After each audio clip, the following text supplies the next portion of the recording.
Salut tout le monde, nous voilà au rendez-vous hebdomadaire. Alors cette fois-ci, on va parler des regrets. En attendant que les gens se manifestent, je me présente, Lynn Asselin, auteure, formatrice et conférencière, et j'accompagne les gens comme vous à découvrir évidemment l'amour, le potentiel de l'amour et surtout à le révéler.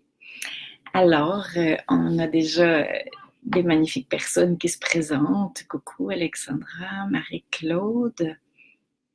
Donc, je vais attendre un petit moment pour aborder ce sujet super important, vraiment, à mieux comprendre et aussi savoir qu'est-ce que c'est, qu'est-ce qu'on fait avec les regrets, vraiment. Donc, me revoilà revenue au Québec depuis avant-hier. Super, super contente d'être avec vous.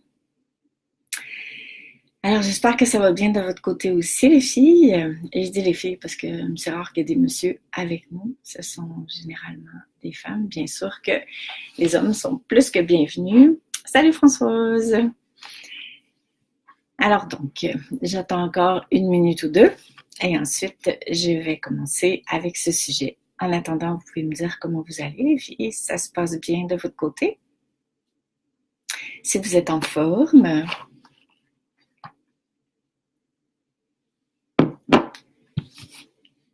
salut Marie-Thérèse.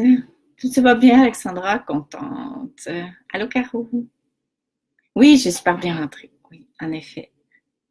Toujours un petit décalage horaire, mais il fait magnifiquement beau. Le voyage s'est bien déroulé. Coucou Pascal, Cécile. Wow, toutes mes amies sont là. C'est trop chouette ça. Alors, des beaux petits cœurs en plus. C'est super chouette. Donc, je suis chez une amie. Oh, salut Daniel! Je viens de dire qu'il n'y avait pas beaucoup d'hommes qui étaient présents. Hyper heureuse que tu sois présent. C'est quand même un sujet qui concerne tout le monde, n'est-ce pas? Donc, la forme, oui, en profitant en fin de soleil, ben oui. Ici aussi, il fait super beau, sauf aujourd'hui. On annonce une canicule ce week-end. On annonce 36 degrés pour le 1er juillet. Donc, il va faire chaud en ce presti. Donc, voilà. Alors, j'entre dans le sujet de la journée. Les autres personnes se joindront à nous ou m'écouteront en différé comme la majorité du temps. Coucou Isabelle! Ouais, moi aussi, c'est toujours un plaisir d'être là. Vraiment, pour moi, un pur bonheur de passer une belle demi-heure avec vous au quotidien. Donc, j'y vais avec ce grand sujet. Pourquoi je vous parle des regrets? Parce que, coucou Mary, vous le savez, la majorité d'entre vous, j'ai accompagné 3000 personnes en fin de vie, y compris mon mari. Et je vous dirais que la majorité des gens arrivés au terme de leur vie regrettaient de ne pas avoir fait, de ne pas avoir vécu, d'avoir oublié pourquoi ils étaient ici sur Terre. Et c'est très difficile de partir avec des regrets parce que quelque part, quand on a oublié l'essentiel, on est obligé de se pardonner, d'avoir oublié l'essentiel pour partir, évidemment, en paix. Donc, ici, on ne parle pas nécessairement de fin de vie, bien qu'on ne sait jamais quand est notre date d'expiration, n'est-ce pas? Alors, on peut, mais si vous avez envie de donner du sens à votre vie, c'est de vivre, évidemment, dans cette conscience qu'on a tous une date d'expiration qu'on ne connaît pas. Alors maintenant, les regrets, pourquoi je dis que les regrets sont des poids très lourds à porter au quotidien? C'est que sur 3000 personnes, je vous dirais qu'il y en a à peu près 10 qui ne regrettaient rien au terme de votre vie, de leur vie, pardon. Donc, ça vient nous montrer jusqu'à quel point le regret est présent au quotidien chez presque tout le monde. Peut-être que vous vous en rendez compte, peut-être que non. Et c'est ça qu'on va regarder ensemble. Alors, chose qui est sûre, c'est que sous les regrets, et ça, il n'y a pas beaucoup de gens, je pense, qui le savent, c'est qu'en dessous des regrets se trouve notre joie d'être profonde, se trouve la forme d'amour inconditionnel à laquelle on aspire tous, ce qu'on est véritablement aussi, parce qu'on est amour. Se trouve aussi la paix d'esprit. Donc, désolé pour le bruit, il y a de la construction dehors. Alors, sous les regrets se trouve tout ça. Et souvent, le piège, c'est justement de tomber dans ce que moi j'appelle le sable mouvant des regrets. Ça peut facilement nous faire basculer à l'intérieur de ça. Alors, les regrets, au fond, ce sont des pensées qui découlent de ce qu'on n'a pas pu contrôler. Ce sont aussi des pensées qui découlent de ce qu'on aurait voulu éviter, qui prennent évidemment la forme de désir ou de souhait d'avoir fait, pas fait, dit, pas dit, vu, pas vu les choses avant, souhaiter que les choses eussent été autrement pour que ce soit différent aujourd'hui. Alors, tout ça, c'est la manifestation des regrets. Si je pouvais définir les regrets, ce serait comme ça. Ce sont les pensées qui découlent de ce qui est arrivé ou de ce qui n'est pas arrivé, carrément. Alors, il faut quand même être vigilant par rapport aux regrets parce que à partir d'un moment, coucou Marilyn, arrive dans les regrets, l'escalade du mental. Quand je parlais de sable mouvant, on peut aussi l'exprimer ainsi. Donc, je m'explique. Je peux, par exemple, me poser quelque part et me dire, parce que j'ai un mental, donc ça fait partie d'eux, et j'ai souffert par rapport à une situation où je m'en veux d'eux ou quelqu'un m'en veut, donc je peux me mettre à me dire que, ben oui, si j'avais fait ça autrement, ce serait comme ça. Ou j'aurais pas à vivre tel truc. Ouais, je vais y arriver, Pascal, avec ta question, comment réparer les regrets, comment les transformer plutôt que les réparer. Pour moi, c'est plus réaliste.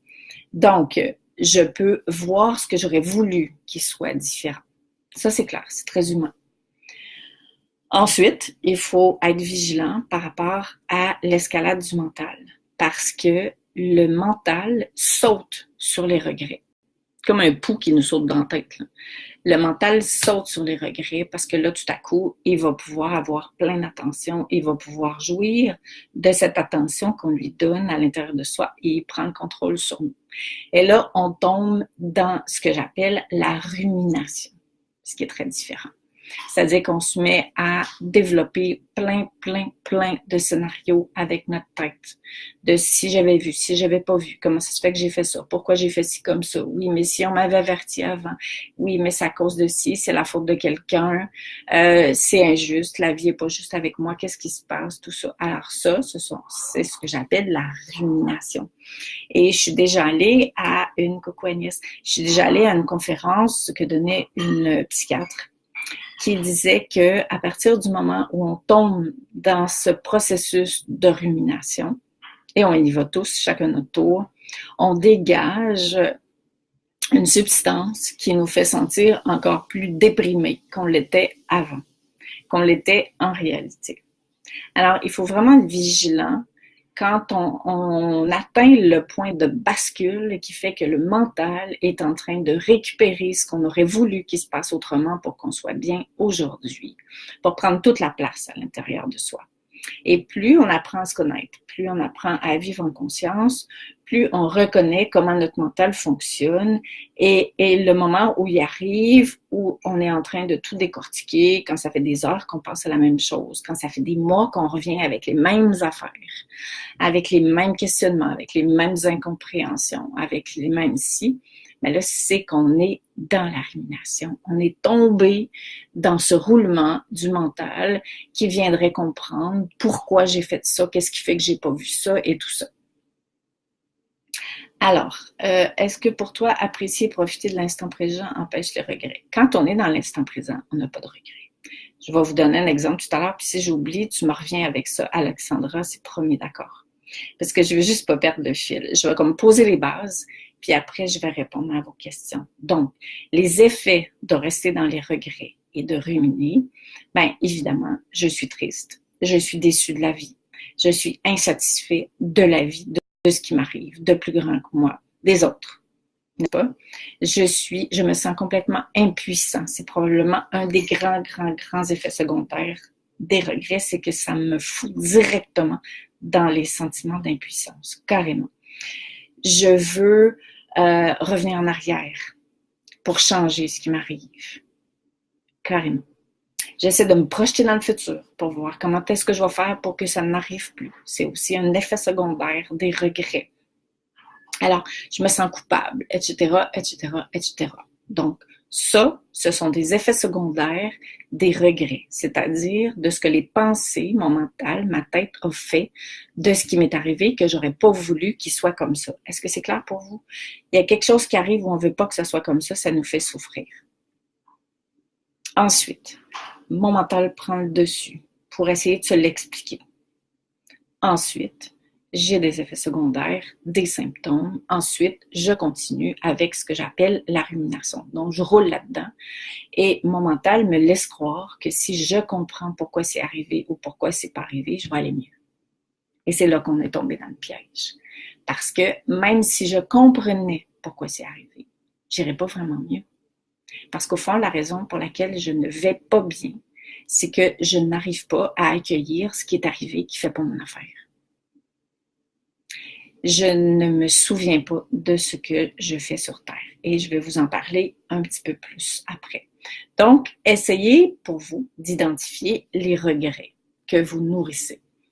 Donc, vous pouvez vous poser le genre de questions pour vous y aider de depuis qui m'est arrivé telle affaire, je me demande je me dis que si j'avais fait ça, si j'avais pas fait ça, je serais mieux aujourd'hui si seulement ça était pas arrivé. Si j'avais su tel truc. Donc, vous pouvez commencer par ces phrases-là, puis vous allez voir, les regrets que vous entretenez vont émerger extrêmement rapidement. Alors, je vais répondre à la question d'Alexandra qui va probablement répondre à la question de plusieurs. Okay? C'est quoi la différence entre faire un retour sur le passé et commencer à ruminer dans les regrets? Je me rappelle, à un moment donné, j'étais assise dans mon jardin et je regardais dehors, il faisait super beau. J'ai pensé à comment ça aurait pu être si mon mari avait été avec moi cette journée-là pour profiter de cette belle lumière, pour profiter de ce beau cadre, pour pouvoir échanger. Ça, c'est cool. Ça s'appelle rester dans l'instant présent. Ça ne veut pas dire que j'aurais pas envie qu'il soit présent avec moi. Après, si je continue là-dedans, là, je tombe dans les regrets, là, je tombe dans le mental. C'est-à-dire que si je me dis, c'est pas juste, il est pas avec moi, pourquoi il est parti aussitôt, pourquoi il est mort à 45 ans, qu'est-ce que j'ai fait pour mériter ça? Qu'est-ce qui fait que je suis pas avec quelqu'un? Pourtant, je suis gentille. Ah oui, c'est ça, quand on est spirituel, on est tout seul, avec tout le travail que j'ai fait, c'est sûr qu'il n'y aura jamais personne qui gna. De toute façon, la vie n'est pas juste, elle m'enlève tout le temps ceux que j'aime, c'est pas cool. Depuis que je suis petite, que ma vie est souffrante et compliquée. Avez-vous compris, hein? Donc là, si je fais ça, voyez-vous le point de bascule? J'aurais eu envie que quelqu'un soit là pour que mon moment soit plus riche. Si je reste dans l'instant présent, j'arrête. C'est rare qu'on va faire ça, parce qu'on apprend à faire ça sur Terre. Quand je me mets à basculer, regardez quand ça vous arrive. Plus vous basculez, plus vous creusez dans ce genre de questions, plus vous vous sentez tous les symptômes que j'ai mis tout à l'heure. Vous vous sentez impuissant, vous êtes dans un sentiment d'injustice, vous êtes triste, et parce que vous vous enfoncez dans l'émotion que génère le mental. C'est ça qui se passe. Et c'est comme ça pour tous les êtres humains de la Terre. Donc, le hic, c'est que quand vous voyez que vous commencez à tomber dans le sable mouvant, hein, que vous atteignez ce point de bascule où vous sentez que vous vous empêtrez, vous creusez là-dedans, vous arrêtez. Et ça demande beaucoup de force, beaucoup d'humilité, beaucoup de courage pour le faire. Je ne sais pas, Agnès, si ça s'appelle du lâcher-prise. Moi, j'aurais plutôt envie de dire que ça demande beaucoup de courage de revenir dans le ici et maintenant en me disant, et là, je vais vous apporter des solutions, des alternatives du moins, en me disant, d'accord, de un, je dois me rappeler que sur la Terre, je ne saurai jamais tout. Pour tous les êtres humains de la Terre, je ne vivrai jamais en sachant tout, en sachant les tout et les pourquoi de comment c'est arrivé, à quel moment, de quelle manière. Ça, c'est à faire, sinon vous allez être malheureux toute votre vie. Super important. Donc, de vouloir comprendre l'incompréhensible vous fait souffrir davantage et bien évidemment, met les regrets au rendez-vous de votre quotidien. Ça, c'est super clair. Victimisation, ça dépend. Si je me sens victime de la vie, oui. Mais tous les êtres humains, comme on est pleinement humain, à un moment donné, on peut se sentir comme ça. L'idée, c'est pas de ne pas se sentir comme ça, c'est de voir quand on commence à se laisser happer par toutes les émotions, les pensées que ça génère chez moi. Et généralement, ça prend la forme de regret. Le regret de ne pas avoir eu le bon parent qui ne m'a pas enseigné à m'aimer. C'en est un regret, ça. Il y en a plein, il y en a plein, il y en a plein des regrets. C'est à nous de les voir, parce que des fois, on ne les voit pas tout le temps, on les voit comme des injustices. Qu'est-ce qui fait que ça a été comme ça? Alors, de un, se rappeler que d'essayer de comprendre l'incompréhensible sur Terre, tant aussi longtemps qu'on va être humain, des choses qu'on ne comprendra jamais. Deuxième chose, on est venu sur Terre pour expérimenter la vie. C'est ça qu'on est venu faire. Donc, expérimenter la vie, ça veut dire faire ce que les humains appellent des erreurs. Moi, je déteste ce mot-là. J'appelle ça des apprentissages, des expériences. Donc, une des grandes raisons pour lesquelles j'ai des regrets, c'est que je me reproche d'avoir expérimenté la vie. Et là, je regrette de ne pas avoir été parfait dans toutes les situations. Ben, c'est pas possible, là. Si je suis venue expérimenter la vie, je vais apprendre. Si j'apprends, eh bien, c'est sûr que je baigne dans l'expérience. Donc, comment je fais pour ne pas basculer là-dedans? Je me rappelle de ça dans un premier temps et je regarde qu'est-ce que ça m'a appris de la vie et de moi, ce que j'ai vécu, ce que je suis en train de vivre. Qu'est-ce que ça m'enseigne? Ça m'enseigne plein de choses que je vous ai dites tout à l'heure. Comment accompagner quelqu'un qui est dans le regret? Oui, en effet, on ne peut pas accompagner quelqu'un qui ne veut pas se faire accompagner, n'est-ce pas? On peut tout simplement poser la question ouvertement si la personne nous questionne. C'est mon approche. Quand quelqu'un est prêt à transformer quelque chose, à aller plus loin, salut les filles, je ne vous dis pas allô à tout le monde parce que ça défile rapidement, mais vraiment, je vous embrasse fort toutes celles qui viennent d'arriver et tout le monde qui était là depuis le début. Donc, quand quelqu'un est prêt à cheminer, il me pose une question. C'est comme ça qu'on fait pour accompagner, selon ce que j'en sais. Alors, la personne va dire, par exemple, comment je fais pour arrêter de rouler là-dedans? Ah, là, ça y est, vous rentrez. En reposant une autre question. Est-ce que tu savais que les regrets, c'est ta? Est-ce que tu as envie d'aller plus loin là-dedans? Alors, ça, c'est une belle façon. D'ailleurs, dans mon livre, Faire son deuil, il y a tout un chapitre sur les regrets. Super concret, vraiment, qui développe tout ce que je vous raconte et qui donne des outils. Donc, est-ce possible d'avoir aucun regret? Comme je disais à Alexandra, sur 3000, j'en ai rencontré 10 qui n'en avaient pas. Donc, ça veut dire que c'est possible. Chose qui est sûre, c'est que si vous choisissez de vivre en conscience, de faire ce que je vous propose, c'est pas la vérité, mais c'est quand même ça, ben, vous n'allez pas avoir de regrets. Et je dirais que l'idée plutôt, c'est d'aller regarder maintenant. Est-ce que vous avez des regrets? Et de choisir de les transformer. Donc, je reviens à la question que Pascal posait tout à l'heure. Comment on fait pour transformer tout ça?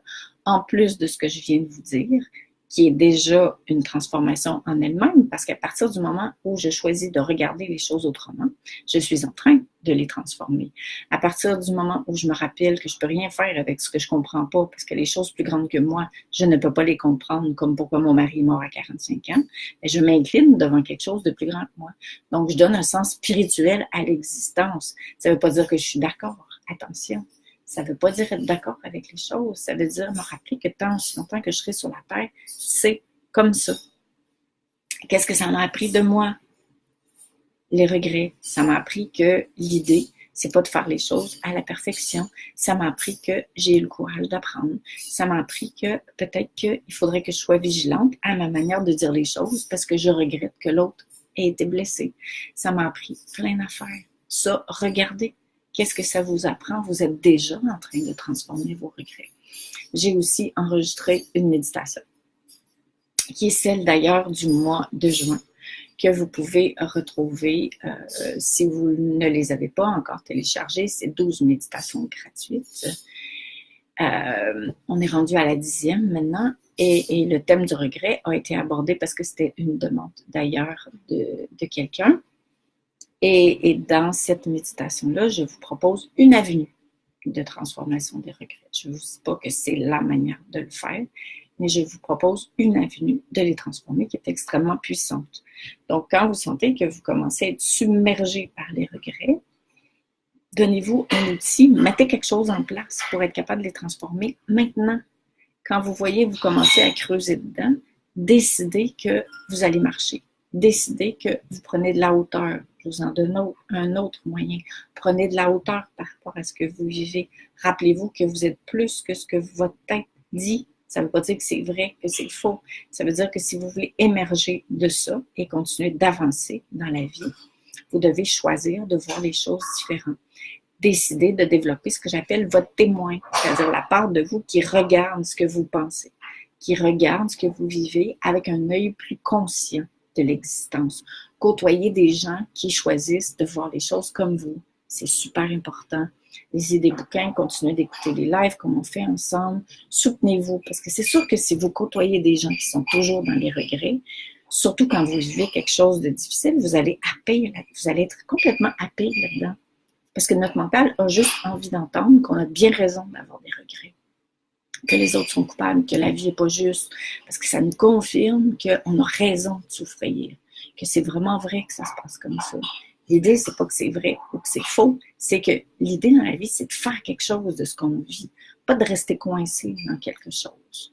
Et quand c'est difficile, bien sûr, eh bien, ça nous fait avancer. Ça nous fait renforcer notre lien avec plus grand que nous. Ça nous fait travailler la foi, bien sûr. Et je dis tout le temps, quand on lâche quelque chose, il faut s'accrocher après d'autres choses.